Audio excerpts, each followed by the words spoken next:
આજે તો શૈલીબેનની જાન અમારા ઘર આંગણે આવી ગઈ હતી. જય શ્રી કૃષ્ણ, ગુડ મોર્નિંગ. પણ સવારમાં મારું ડાચું આવું ઉદાસ કેમ?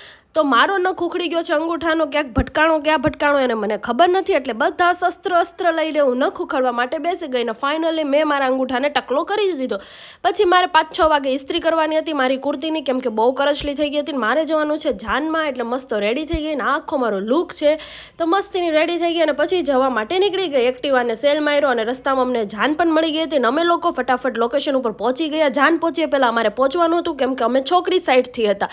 જેવા અમે પહોંચ્યા બહુ મસ્તીનું લોકેશન હતું, એકદમ ડ્રીમ વેડિંગ વાઇબ આપતું હતું ને એટલું મસ્ત ડેકોરેશન ને બધું હતું. ગાવાવાળા પણ હતા, જોરદારનું બધું ડેકોરેશન ને ઓલ બધું જ મસ્ત હતું.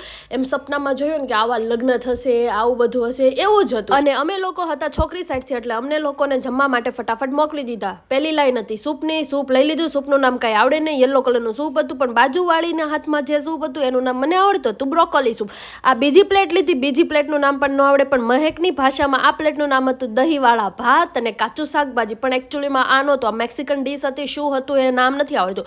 ફાઇનલી અનહેલ્ધી લોકોએ મેન કોર્સ લઈ લીધો છે, મેન ડીશ લઈ લીધી છે. એમાં પણ એટલું હેલ્ધી જ બધું હતું. એમ લાગે ને કે સ્પેશિયલી ડાયટવાળા લોકો માટે જ આ બધું ખાવાનું રાખ્યું છે.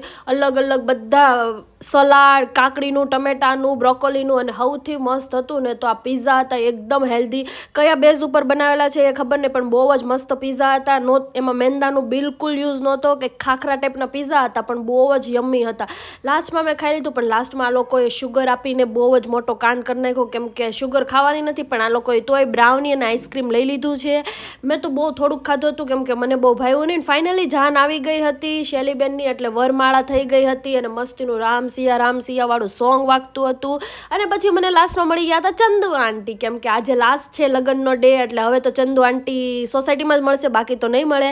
અને અહીંયા મને મારા ફેન્સ પણ મળી ગયા હતા. મને કે હોય તું તો વ્લોગ બનાવે એ જ છે ને, અમને પણ વ્લોગમાં લેજે. હા, કેટલું સારું લાગે જ્યારે કોઈ આપણને એમ કહે તું વ્લોગ બનાવે છે, એ છે, અમે તારા વિડીયોઝ બહુ જોઈએ છે, મસ્ત વિડીયોઝ બનાવે છે. હજી નાની શરૂઆત છે, પણ તોય લોકો મળે અને આવું કહે ને તો બહુ એટલે બહુ સારું લાગે. અને બસ ફાઇનલી શૈલીબેન મંડપ સુધી પહોંચી ગયા છે. આપણે લોકો હવે લગ્નને એન્જોય કરીએ. બસ આજના વિડીયોને અહીંયા જ એન્ડ કરીશું. બાય, ટાટા.